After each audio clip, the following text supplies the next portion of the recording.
Universidad de Panamá, Centro Regional Universitario de Colón. Las estudiantes de la licenciatura de Español de la Facultad de Humanidades, Krishna Forsyth, y quien les habla, Bielka Prado, les damos la más cordial bienvenida a nuestro proyecto final de la asignatura Historia de las relaciones entre Panamá y los Estados Unidos, parte 1, impartida por el Magíster José Ángel Martínez Flores.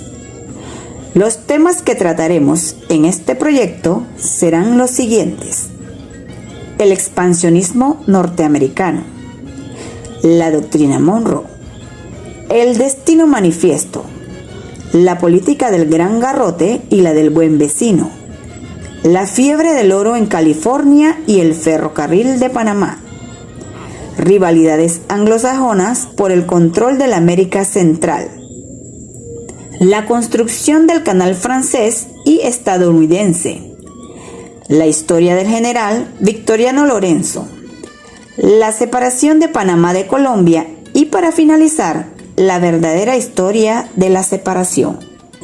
Iniciaremos con el expansionismo norteamericano. Desde el momento de la independencia, las 13 colonias que formaron inicialmente Estados Unidos experimentaron un proceso de expansión demográfica, territorial y económica que, junto con la consolidación de su sistema democrático, puso las bases de la gran potencia en que iba a convertirse. A lo largo del siglo XIX, la población de Estados Unidos creció a causa de la constante llegada de inmigrantes europeos, que en su mayoría eran jóvenes procedentes sobre todo de Gran Bretaña, Irlanda y Alemania. También la población creció por la alta tasa de natalidad y pasó de 4 millones de habitantes en 1790 a 40 millones en 1870.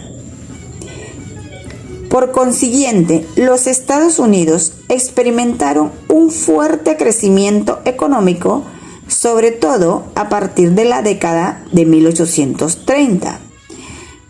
Ello se debió a causa de la disponibilidad de una mano de obra abundante y joven.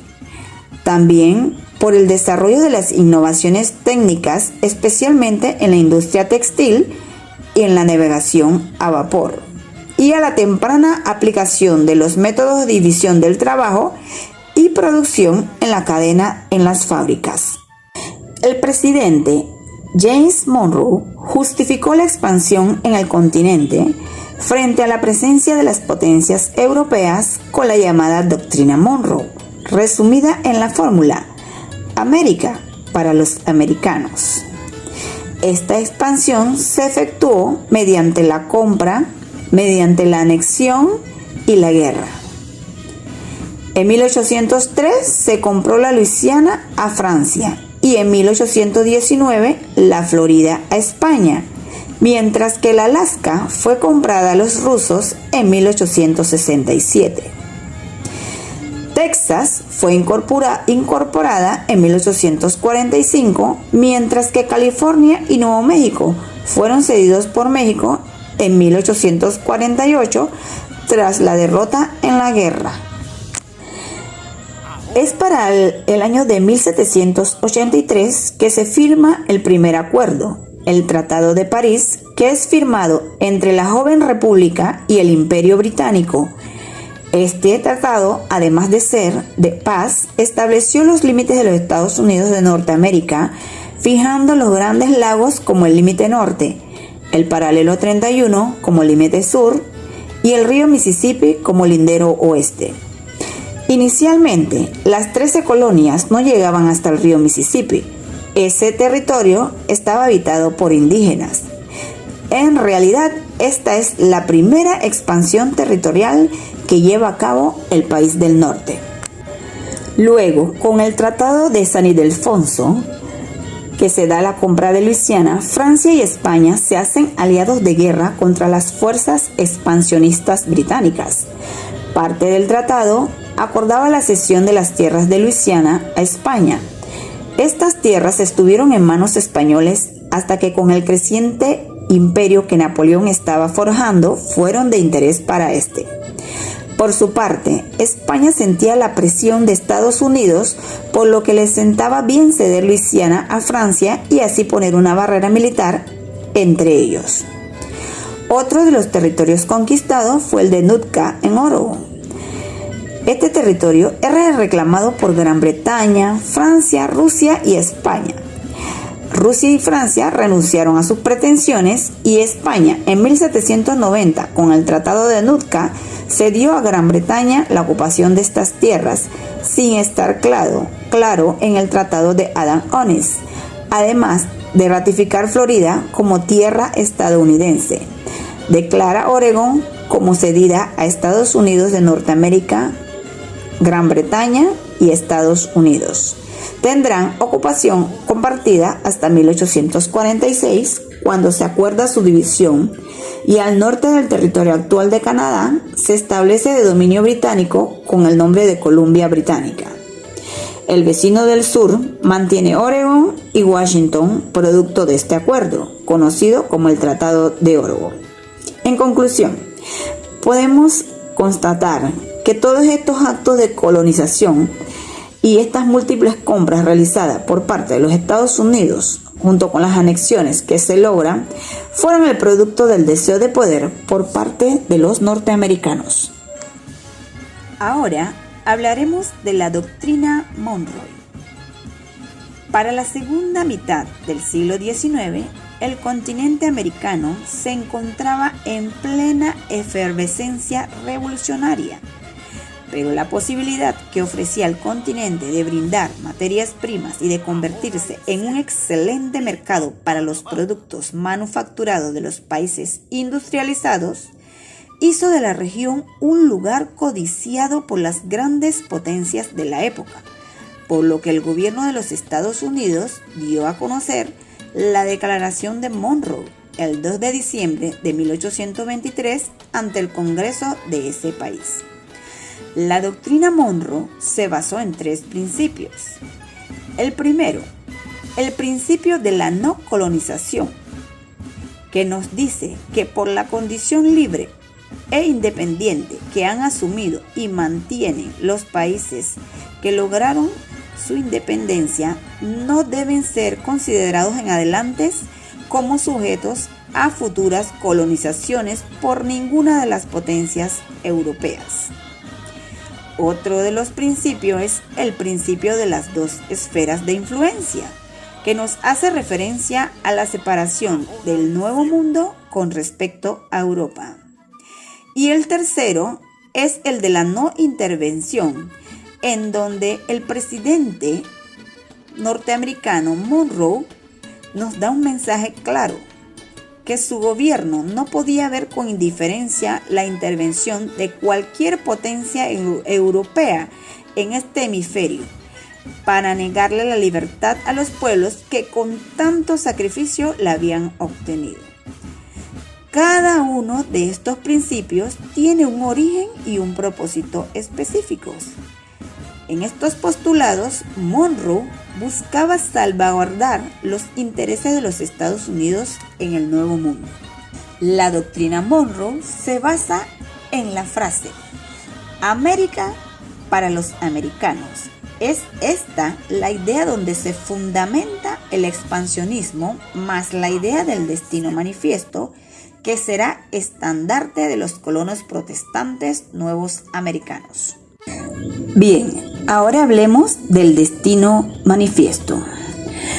Para la década de los 40 del siglo XIX, fue testigo de la ola expansionista que se produjo en los Estados Unidos hacia el sur y oeste de ese país. Esa onda expansiva se da con la adquisición de nuevos territorios como Texas, Oregón y California. Esa marcha incontrolable estuvo inspirada en la fe inquebrantable de que el pueblo norteamericano estaba destinado a cumplir una misión sagrada: llevar la civilización y el progreso hacia los pueblos incivilizados y menos desarrollados. John Sullivan es considerado como el popularizador de la idea del destino manifiesto.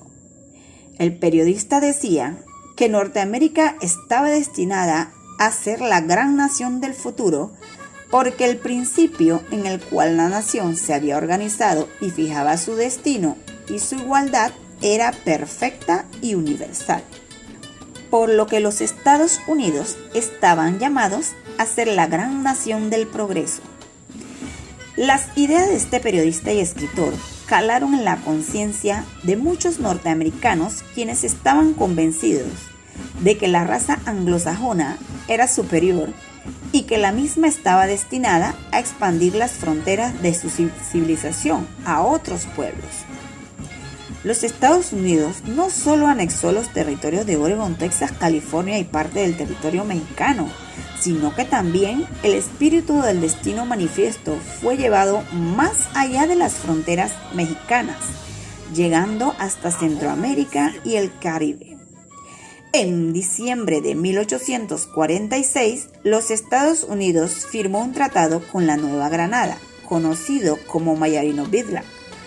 Por medio de ese convenio, los norteamericanos garantizaban la soberanía neogranadina sobre el istmo de Panamá, al igual que adquirían la responsabilidad de garantizar el libre tránsito por esta región.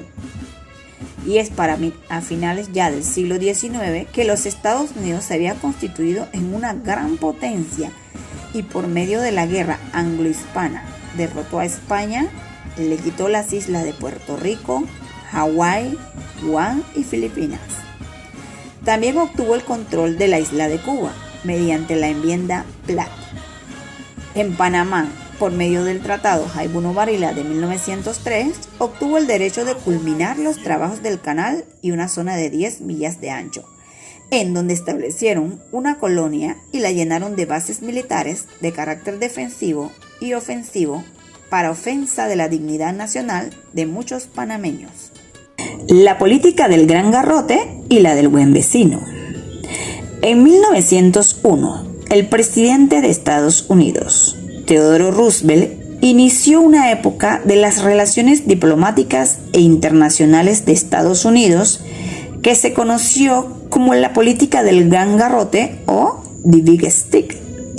Fue la forma como atendió sus relaciones políticas, tanto internas como externas, pero adquirió dimensión universal esta expresión por el papel de gendarme que Estados Unidos desarrolló a nivel internacional, actuando violentamente, presionando fuertemente, interviniendo en asuntos internos de otros países y ejerciendo ocupaciones militares y, cuando no, provocando guerras y conflictos políticos militares internos que le justificaran actuar e intervenir por la fuerza.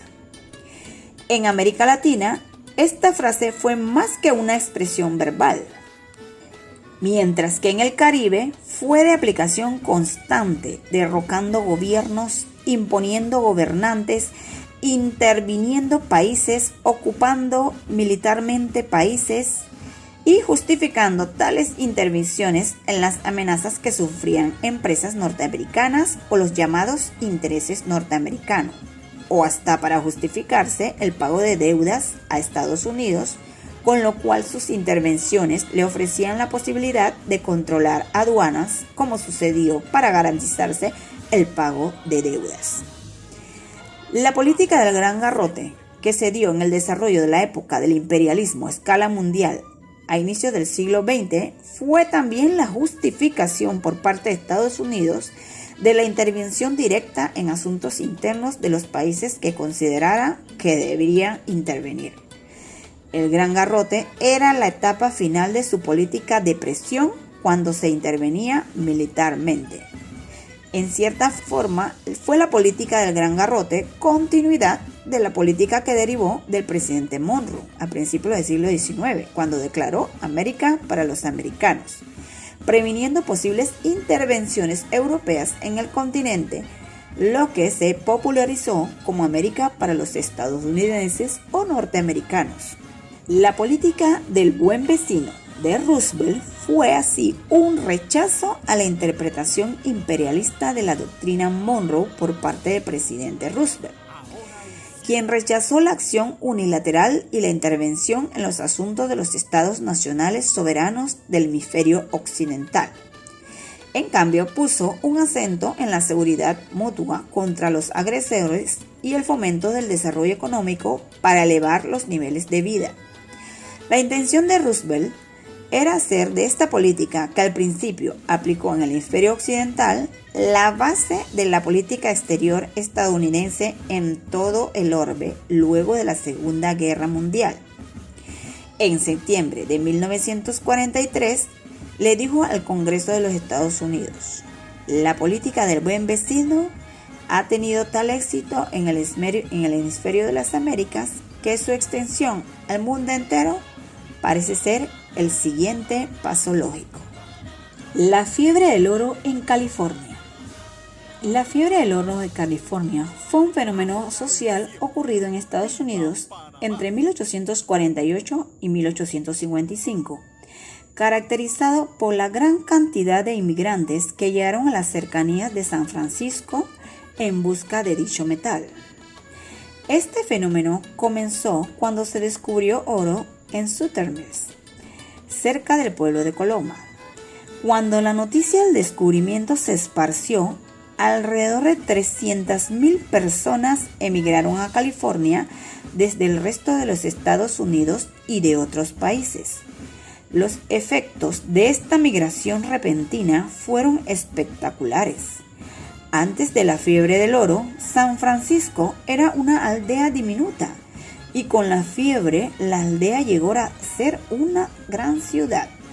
Se construyeron escuelas, caminos e iglesias y se fundaron otros pueblos. Se creó un sistema legal y de gobierno, lo cual llevó a la admisión de California como Estado de la Unión en 1850.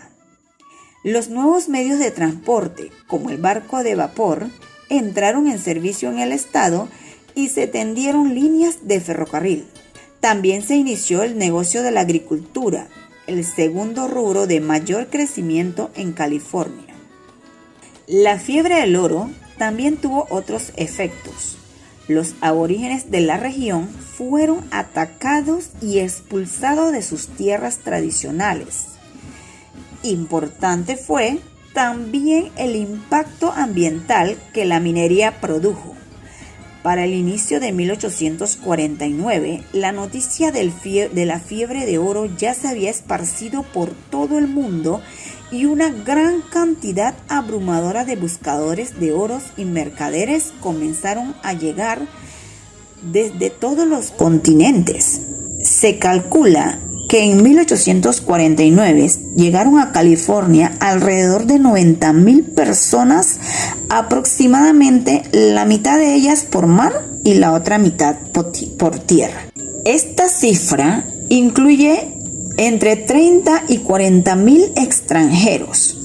Para 1855, los buscadores de oros, comerciantes y otros inmigrantes sumaban aproximadamente 300,000 personas.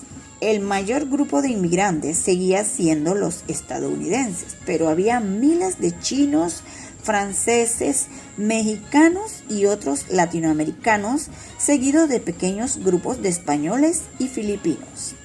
También había unos cuantos mineros de origen africano, tal vez menos de 4,000, que llegaron desde el Caribe, Brasil y el sur de los Estados Unidos. El ferrocarril de Panamá.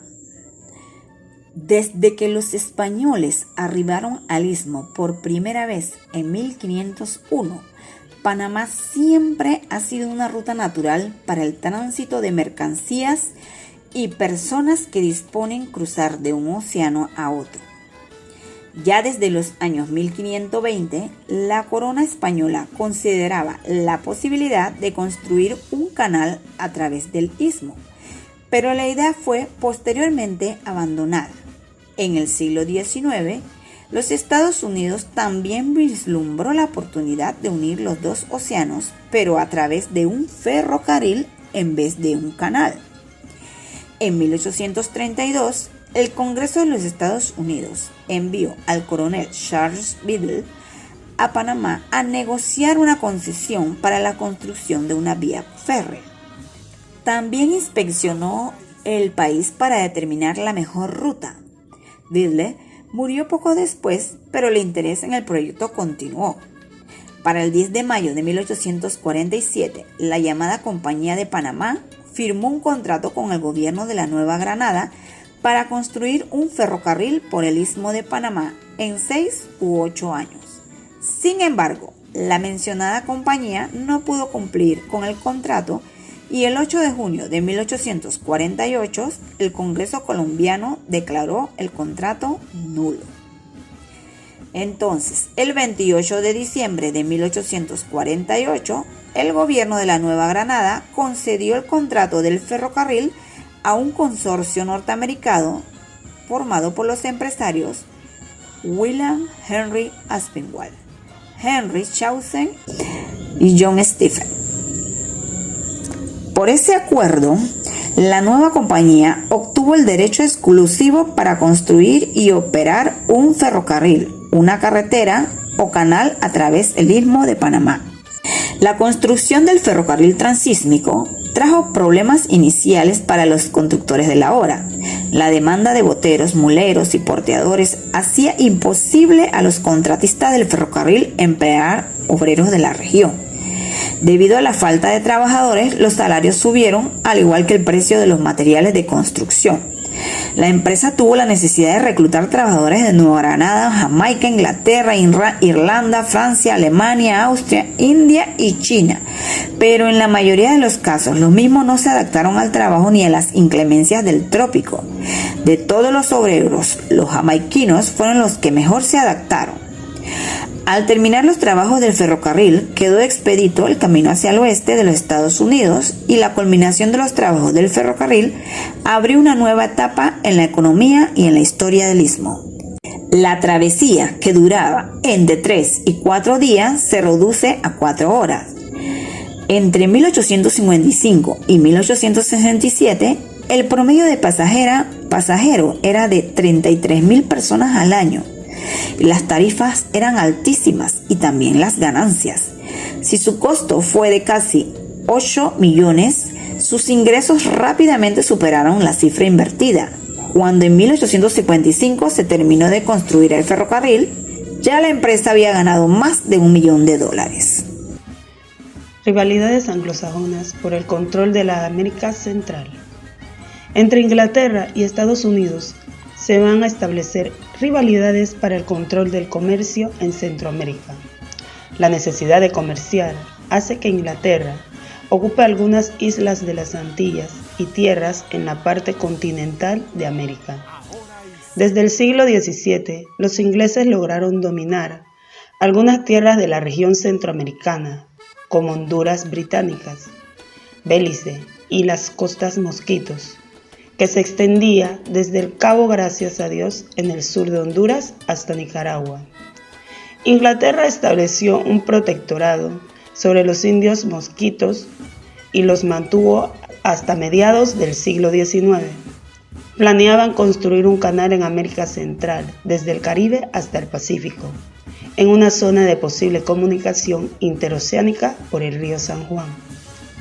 España, Centroamérica y los Estados Unidos se preocuparon y opusieron a la penetración inglesa en el área.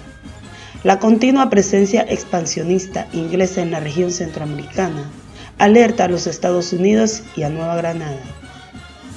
Los diversos intentos separatistas en el Istmo en 1826, 1830 y 1840 y sus deseos de anexión a potencias como Francia, Estados Unidos e Inglaterra contribuyeron a que Nueva Granada, por las inseguridades de mantener su soberanía en el Istmo, libre del expansionismo inglés, busque a los Estados Unidos para que le garantice su continuidad en este territorio a través del Tratado Mallarino-Bitla. El Tratado Mallarino-Bitla fue suscrito entre Nueva Granada y los Estados Unidos el 12 de diciembre de 1846. Mediante este tratado, los Estados Unidos garantizaban la soberanía neogranadina sobre el territorio panameño, al igual que la neutralidad y el libre tránsito. A cambio, los Estados Unidos recibirían la reducción de los porcentajes a las mercancías introducidas, la libertad de tránsito y comercio en dicho territorio para los ciudadanos estadounidenses. El Tratado Clayton-Boulware fue un tratado firmado el 19 de abril de 1850 entre los Estados Unidos y el Reino Unido para neutralizar sus influencias e impedir que dichos países pudieran colonizar o controlar algún país de Centroamérica. Este tratado permitió neutralizar tanto a los Estados Unidos como a Inglaterra en sus intentos por apoderarse de la región centroamericana unilateralmente. Desde la segunda mitad del siglo XIX, los Estados Unidos y la Gran Bretaña habían venido disputándose la región centroamericana, lugar por donde sería factible la construcción de un canal interoceánico entre el Mar Caribe y Océano Pacífico. Los Estados Unidos y la Gran Bretaña se neutralizaban en sus aspiraciones de tomar ventaja en Centroamérica para construir un canal. El pueblo norteamericano no vio con buenos ojos ese convenio que limitaba las ambiciones expansionistas de los Estados Unidos en la región. Por esa razón, a pesar de la firma del convenio en 1850, las controversias entre ambas naciones continuaron. En la medida en que los Estados Unidos se consolidaba en la región centroamericana, sentía la necesidad de volver a negociar el Tratado de 1850 para poder construir por sí solo un canal, bajo el control absoluto de los Estados Unidos. A principios de 1900, el secretario de Estados Unidos, John Hay, convocó a su despacho al embajador Pauncefote. El gobierno estadounidense deseaba actualizar los términos de la Convención sobre un canal interoceánico, firmada en 1850. Tras la Guerra Hispano-Estadounidense de 1898, fácilmente ganada por Estados Unidos contra España, creció en Washington la aspiración de construir un canal interoceánico en el Istmo Centroamericano. Pero el Tratado Clayton-Boulware precluía el control unilateral y la fortificación de dicha vía por cualquiera de los dos firmantes. Esto contrariaba las aspiraciones de grandeza del presidente McKinley. Para cambiar el estatus, tendría que arrebatarle al Imperio Británico, la principal potencia del momento, el privilegio de participar en la empresa interoceánica. El Tratado Hay-Pauncefote fue un acuerdo firmado entre Gran Bretaña y Estados Unidos el 18 de noviembre de 1901, con el objeto de decidir la construcción y la regulación de un canal en el Istmo de Panamá. Fue negociado entre John Milton Hay, secretario de Estados Unidos, y Lord Pauncefote, embajador británico en Estados Unidos. Ambos dan nombre al acuerdo. Este tratado anula el Clayton-Boulware de 1850, lo que significaba que se le reconocía a Estados Unidos el derecho de construir un canal interoceánico a lo largo de América Central. Construcción del canal francés y estadounidense. En 1876, la Sociedad Geográfica de París organizó un comité que promoviera la cooperación internacional para realizar estudios que llenaran vacíos sobre el conocimiento geográfico del área de América Central, con miras a construir un canal interoceánico. El comité era presidido por el señor Ferdinand de Lesseps. Al teniente de la Armada francesa, Lucien Weiss, nieto de Lucien Bonaparte, se le asignó la exploración del istmo. Luego de explorar varias rutas en las regiones de Darien y Atrato, Weiss volvió a París en abril de 1877. La ruta escogida correría casi paralela al ferrocarril de Panamá y requeriría de un túnel de 7.720 metros de largo a través de la cordillera continental en Culebra. Con este plan para un canal por Panamá, Wise viajó a Bogotá, donde en nombre de la sociedad negoció un tratado con el gobierno colombiano. El tratado, firmado el 20 de marzo de 1878, se conoció como la Concesión Wise. Otorgaba a la sociedad civil derecho exclusivo para construir un canal interoceánico por Panamá. Los estudios se terminaron y se determinó la ruta del canal, pudiendo así empezar con la construcción de las viviendas y edificios de servicio de los obreros, mientras le daban tiempo de llegar a la maquinaria proveniente de Europa y Estados Unidos. Mientras más tiempo transcurría, aumentaban las enfermedades y muertes, entre la malaria y la fiebre amarilla. No habiendo descubierto aún la conexión entre el mosquito y la transmisión de la fiebre amarilla y la malaria, los franceses, sin saber, cometieron una serie de errores que costaron muchas vidas y sufrimiento humano.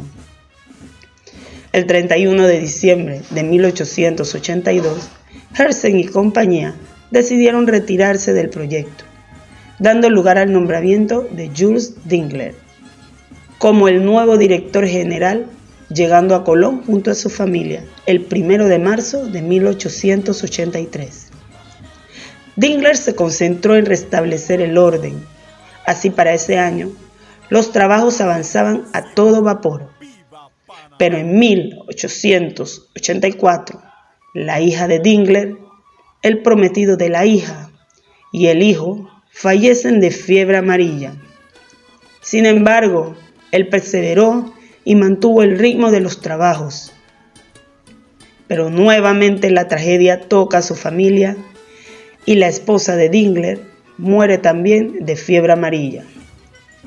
Dingler permanece en el trabajo hasta junio y luego decide regresar a Francia para siempre. La pérdida de vidas humanas aumentaba, llegando a su máximo. Ferdinand de Lesseps no quería aceptar que sus planes de un canal a nivel eran imposibles. De un momento a otro se terminó el dinero, lo cual llevó a de Lesseps a solicitar una suscripción pública que fracasó. Lamentablemente, para el 15 de mayo de 1889, los trabajos en la construcción del canal habían cesado. En Francia, enjuiciaron a los funcionarios de la compañía por la presión popular, entre estos al señor Ferdinand y a su hijo Charles de Lesseps, quienes fueron declarados culpables y 5 años de cárcel por fraude y malos consejos, quedando exonerado Ferdinand por su avanzada edad. Victoriano Lorenzo fue un personaje importante en el entorno histórico de nuestra patria. Le tocó vivir una época muy convulsionada dentro de la génesis política del Panamá colombiano. Nació en la región montañosa de la provincia de Coclé en 1867. Su padre era agricultor. Victoriano fue un niño que se caracterizaba por su disciplina y buen desenvolvimiento académico. Su padre lo entrega al sacerdote jesuita Antonio Jiménez, quien se encarga de educarlo. Con él aprende a leer y a escribir, lo que en ese entonces era un privilegio. Cuando el sacerdote se traslada a Perú, el guerrillero se radica en la ciudad de Panamá, donde realiza varios oficios. En la década de 1890, regresa a Coclé y en 1891 es designado regidor municipal y choca durante su gestión con Pedro Hoyos, un regidor mestizo que lo agrede varias veces. En una de esas agresiones, Victoriano se defiende y lo mata. La animadversión de Hoyos hacia Victoriano cuestionaba las altas contribuciones que se le imponían a los cholos. Victoriano se entrega voluntariamente a las autoridades y es condenado a 9 años de prisión en las Bóvedas. Allí prende varios oficios.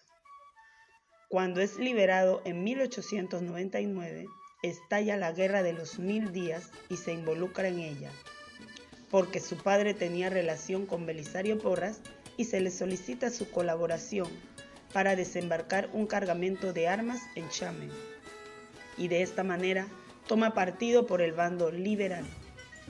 Con la participación de los cholos en la guerra, cambia el carácter bélico de la contienda, porque no solo se incorporan demandas sociales de indígenas y campesinos, sino que la guerra convencional da paso a una guerra de guerrillas, en cuyo contexto Victoriano Lorenzo se pone al frente de un ejército popular. Por sus méritos en el campo de batalla, nuestro patriota ganó el grado de general y por sus cualidades como ser humano, tuvo el respeto tanto de sus subordinados como de los militares liberales. En medio del fragor de la guerra, un factor externo incide en el curso de los acontecimientos. En 1901 se firma el Tratado Hayes-Pauncefote, con el que el Reino Unido renuncia a sus pretensiones de construir un canal por Centroamérica. Con ello, se abroga el Tratado Clayton-Bulwer de 1850, pero el Reino Unido exige a los Estados Unidos que dicha obra sea construida lo más pronto posible. Este hecho desencadena los acontecimientos e incide en la guerra, ya que los Estados Unidos veían peligrar sus intereses expansionistas. Por ello, propuso finalizar la guerra civil con la denominada Paz de Wisconsin entre liberales y conservadores. De esta manera, cuando las tropas liberales estaban al asedio de las ciudades de Panamá y Colón, en diciembre de 1902, les llega la noticia de la firma de la Paz de Wisconsin. Los liberales tenían que entregar las armas, pero la división comandada por Victoriano no acepta los acuerdos de paz. Por ello, Victoriano es detenido y confinado en un barco del gobierno colombiano y se le levanta un expediente que viola el espíritu y letra del convenio de paz, que establecía una amplia amnistía para todos los participantes del conflicto y la cancelación de todos los juicios y cargos. Los liberales, a quienes Victoriano y sus seguidores le posibilitaron sus éxitos militares, lo entregan al gobierno conservador. Lo acusan de no acatar la paz, de conservar armas y de instrumentar actividades criminales. Sometido a un juicio sumario, lo encuentran culpable y es condenado a muerte por el gobierno de Bogotá. Fue encarcelado y posteriormente ejecutado en la Plaza de Francia el 15 de mayo de 1903. La separación de Panamá de Colombia. El hecho que los norteamericanos vislumbraran la importantísima posición geográfica de nuestro país y sus deseos por construir el Canal de Panamá es relevante. Su apoyo en la consolidación de nuestra separación fue concluyente. En el año 1903, los norteamericanos mostraron su interés en la construcción del Canal de Panamá desde que la compañía francesa inició la obra, ante la cancelación de los trabajos por parte de los franceses, como consecuencia de la bancarrota de la empresa constructora. Los norteamericanos le hicieron saber a los miembros del gobierno colombiano su interés en que se les autorizara continuar la obra de construcción. Colombia se negó. En reacción, los Estados Unidos respaldan a Panamá en sus intentos separatistas, logrando así que el 3 de noviembre de 1903, Panamá alcance por fin su separación de Colombia. La ejecución del plan separatista estuvo a cargo de don Manuel Amador Guerrero, quien fue la persona que viajó a Estados Unidos en busca de apoyo. Por su parte, en Panamá se logró la cohesión de importantes jefes liberales y el significativo apoyo del comandante del ejército colombiano, el general Esteban Huertas.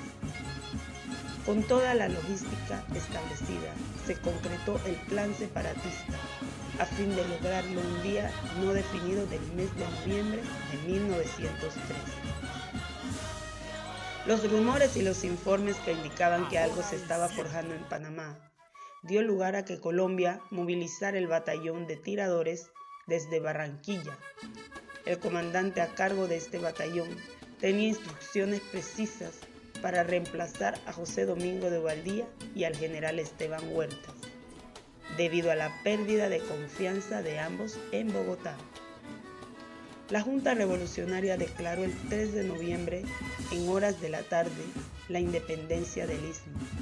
El Consejo Municipal se reunió y proclamó en un acta la voluntad popular de libertad y de establecer un gobierno propio, independiente y soberano. El Istmo necesitaba un emblema.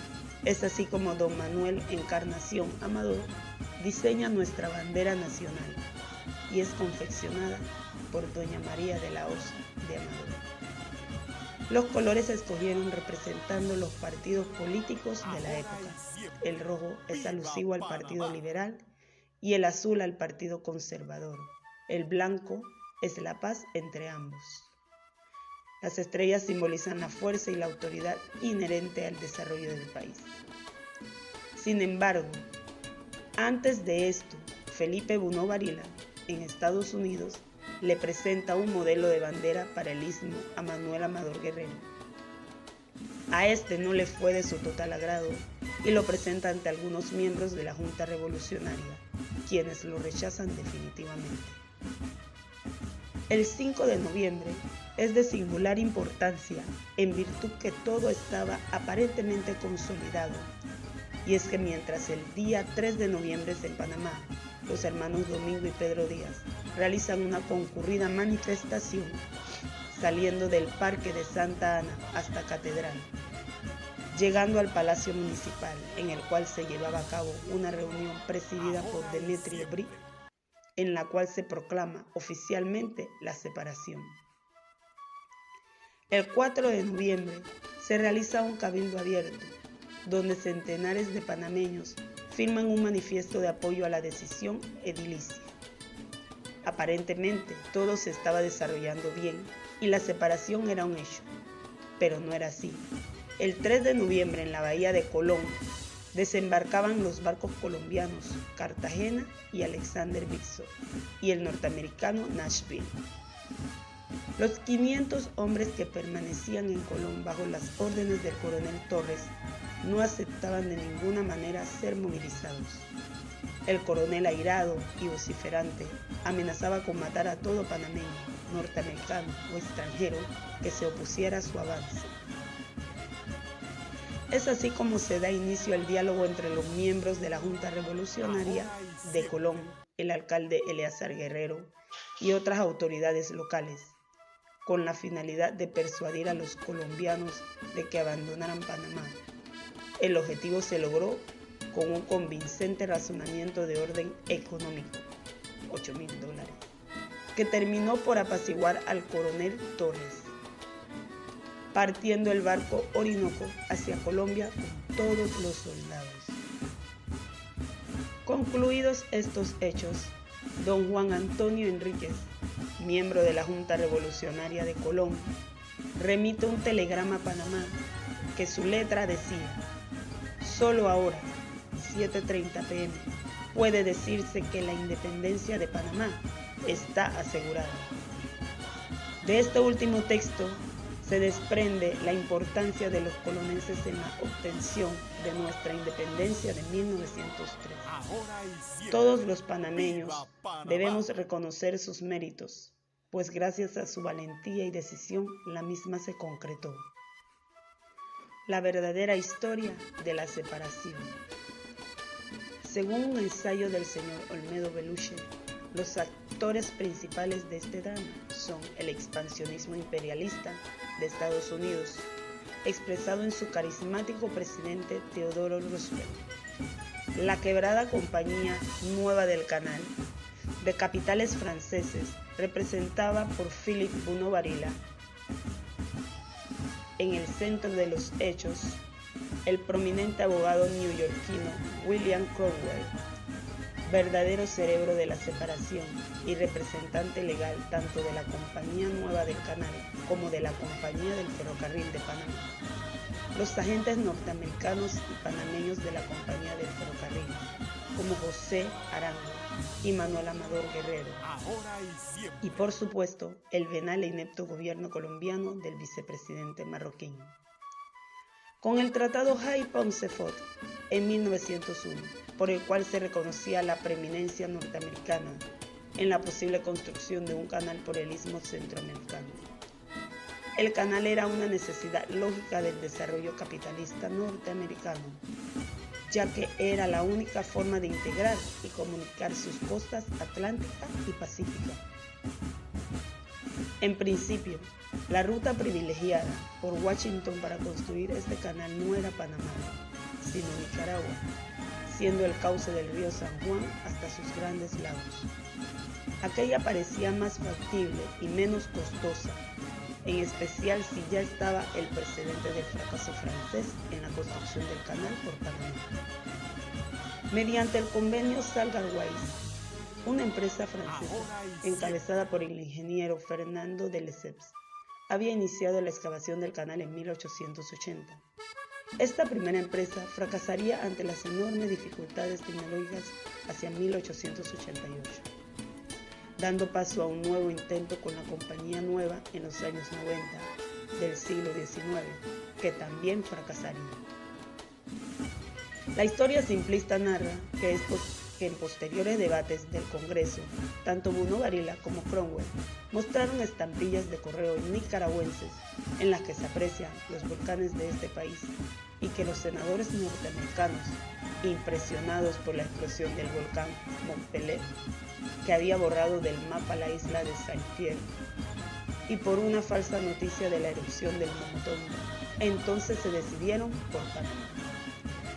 Es importante rescatar de todo esto que la historia continúa y depende ahora de nosotros presentar un enfoque esclarecedor y además de presentar a generaciones futuras un pasado real y auténtico, defendiéndolo como un tesoro nacional.